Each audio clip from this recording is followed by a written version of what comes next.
আমাদের পশ্চিমবঙ্গের বিধানসভায় সোমবার ইউসিসি বিল পেশ হতে চলছে, এই বিষয়ে আপনার কি মতামত একজন বিজেপি নেতৃত্ব হিসেবে?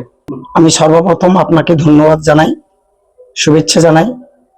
আজকের এই বিল সংক্রান্ত বিষয়ে সাধারণ মানুষের কাছে গিয়ে আপনারা মতামত নিচ্ছেন।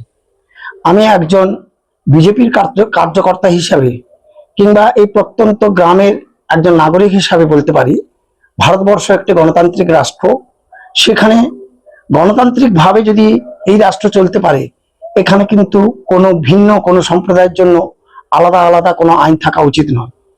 তাই ভারতবর্ষের এই উত্তরাখণ্ড এবং আসামে এই বিল পাস হয়েছে এবং মানুষ সেটাকে সাদরে গ্রহণ করেছে। আজকের আমাদের পূর্ব মেদিনীপুরের ভূমিপুত্র, কৃতি সন্তান, আমাদের আদরণীয় মুখ্যমন্ত্রী যে বিলটা পেশ করতে চলেছেন, আমি একজন মানুষ হিসাবে আমি তাকে স্বাগত জানাই, ধন্যবাদ জানাই যে এত বড় একটা বিল নিয়ে এসে সমস্ত মানুষকে একই আইনের আওতায় আনতে চাইছেন।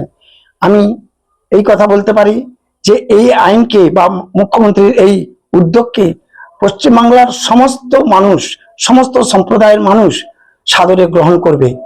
শেষে আমার এই মুখ্যমন্ত্রীকে বা আমার জেলার এই কৃতি সন্তানকে আমরা আবার ধন্যবাদ জানাই, আবার শুভেচ্ছা জানাই। উনি এগিয়ে যাক এবং মানুষের মঙ্গল কামনা, উনি যে সেবায় কাজে লেগেছে, ঈশ্বর ওনাকে আরো অনেক অনেক দূর পর্যন্ত পৌঁছাবে।